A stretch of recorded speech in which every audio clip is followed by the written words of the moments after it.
Serangan Israel ke Gaza, Palestina telah berjalan selama 2 tahun. Israel memporak-porandakan bangunan dan kehidupan warga Gaza. Rekaman drone merekam kerusakan masif hampir di seluruh kota Gaza. Serangan Israel tidak hanya menyasar Hamas, tetapi juga bangunan-bangunan yang ditempati warga sipil.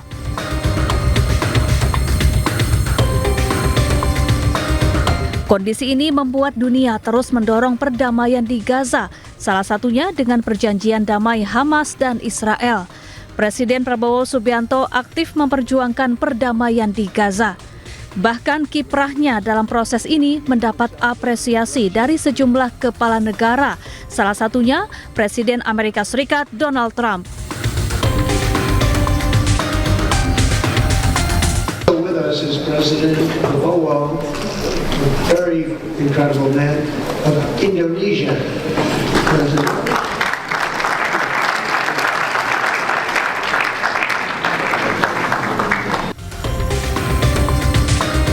Sebelumnya di depan sidang umum PBB, Presiden Prabowo dengan tegas menyatakan dukungannya kepada negara Palestina dan solusi dua negara. Solusi dua negara terus didorong Prabowo demi terciptanya perdamaian di tanah Palestina. Indonesia's complete support for the two-state solution in Palestine. We must have an independent Palestine, but we must also recognize, we must also respect, and we must also guarantee the safety and security of Israel. Only then we can have real peace, and no longer hate and no longer suspicion. The only solution is this two-state solution. Selama 1 tahun memimpin, Presiden Prabowo terus berdiplomasi untuk kemerdekaan Palestina. Pada November 2024, Presiden Prabowo bertemu dengan Presiden Uni Emirat Arab Mohammed bin Zayed Al Nahyan di Abu Dhabi. Saat pertemuan, keduanya sepakat untuk terus memberikan bantuan kemanusiaan ke Gaza.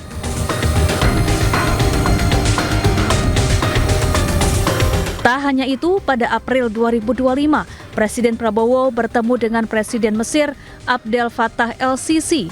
Pertemuan keduanya membahas langkah untuk perdamaian di Gaza. Pertemuan kedua kepala negara ini dilakukan di Istana Kepresidenan Al-Ittihadiyah, Mesir.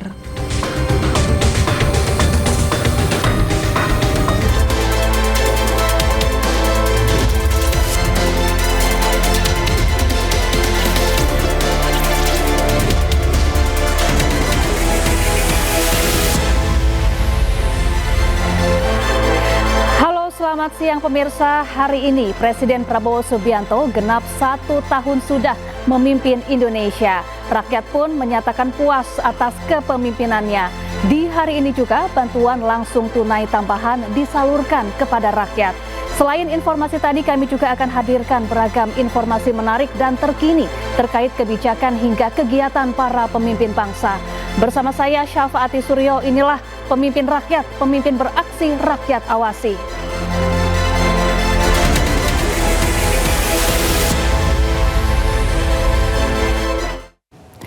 Pemirsa, bantuan langsung tunai tambahan mulai disalurkan hari ini kepada 35 juta keluarga penerima manfaat.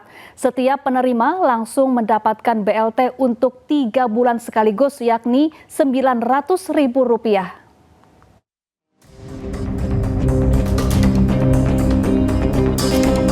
Bantuan langsung tunai sementara atau BLT tambahan mulai disalurkan hari ini. Besaran bantuan senilai Rp300.000 per bulan akan disalurkan untuk 3 bulan sekaligus, yakni untuk periode Oktober, November, dan Desember 2025. Sehingga total yang diterima menjadi Rp900.000. Ada sekitar 35 juta keluarga penerima manfaat yang akan menerima bantuan. Dalam 3 bulan ini, Oktober, November, Desember, akan ada tambahan bantuan langsung tunai kepada masyarakat yang berada di desil 1 sampai 4. Itu jumlahnya 35 juta penerima manfaat, keluarga penerima manfaat, yang artinya itu mencakup di 140 juta jiwa. Jadi intinya adalah 3 bulan itu mereka berhak masing-masing sebulan mendapat 300.000, nanti mulai hari Senin minggu depan dapat diambil, berarti sekali ambil langsung dapat 900.000, bisa diambil di bank rekening bank yang sudah ditentukan, kemudian juga kantor pos. Untuk apa? Untuk kita memberi bantuan kepada masyarakat yang membutuhkan tadi, sehingga di akhir tahun ini ataupun di masa sekolah ini ataupun di dalam kehidupan mereka tentu dapat digunakan untuk membantu. Sebelumnya, pemerintah meluncurkan bantuan ekonomi yang terdiri dari bantuan langsung tunai dan perluasan program magang nasional. Tahun ini, pemerintah menambah BLT dengan anggaran sebesar 30 triliun rupiah. Jumlah keluarga penerima manfaat juga bertambah, kini menjadi sebanyak 35,46 juta keluarga. Selain menambah jumlah penerima BLT, pemerintah juga menambah kuota program magang nasional. Pada tahap 1 yang dimulai bulan Oktober ini, terdapat 20.000 peserta. Kemudian di bulan November, pemerintah kembali membuka kuota bagi 80.000 lulusan baru.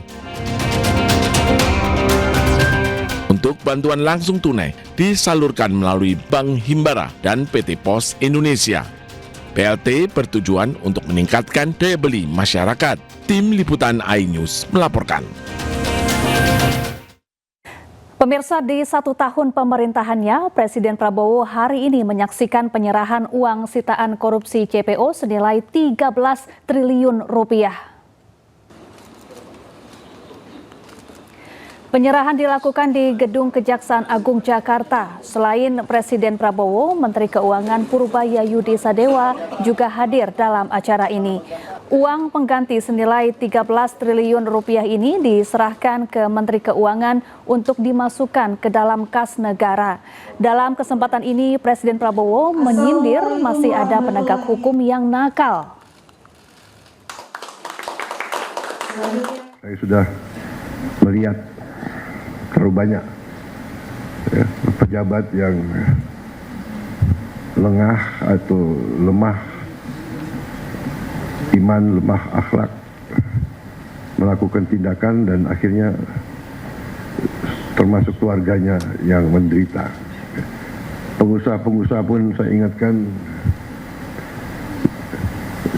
dunia semakin sempit, bumi semakin kecil oleh teknologi dan peradaban, sehingga kalau saudara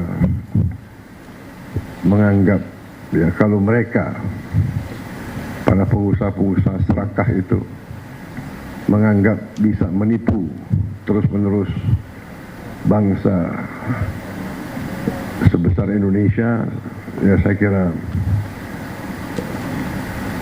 itu kita akan buktikan bahwa kita masih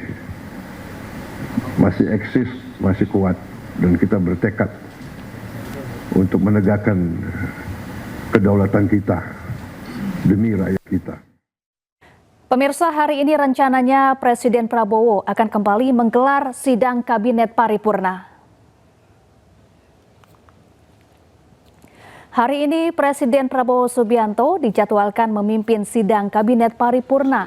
Di depan jajaran kabinetnya, Presiden akan menyampaikan apa saja yang sudah dicapai pemerintah. Sidang Kabinet Paripurna terakhir digelar pada 31 Agustus 2025. Saat itu sidang digelar seusai Presiden mengumpulkan pemimpin partai politik di Istana Merdeka. Kita rasakan bersama. Akan ada sidang Kabinet Paripurna, nanti Bapak Presiden akan menjelaskan apa yang sudah kita capai, apa yang sudah pemerintah capai, dan apa yang sudah dirasakan oleh masyarakat. Banyak sekali masyarakat sudah merasakan apa yang pemerintah dalam 1 tahun ini laksanakan. Tentunya ini harus mengarah jauh lebih baik lagi, dan Kedepannya kita sama-sama semua mengharapkan tentunya sesuai dengan cita-cita Bapak Presiden mensejahterakan seluruh rakyat Indonesia. Sementara itu, tadi malam Presiden Prabowo Subianto menggelar rapat terbatas bersama sejumlah anggota Kabinet Merah Putih di Kertanegara, Jakarta. Rapat terbatas berkaitan dengan Sains, Teknologi, Engineering, dan Math atau STEM. Sebelumnya, Mensesnek menyebut Kemendikti-Saintek diberi tugas oleh Presiden Prabowo Subianto terkait program STEM atau Science, Teknologi, Engineering, dan Mathematics. Selain itu, Presiden Prabowo juga memberikan tugas khusus untuk meneliti teknologi yang memungkinkan untuk swasembada energi dan pangan.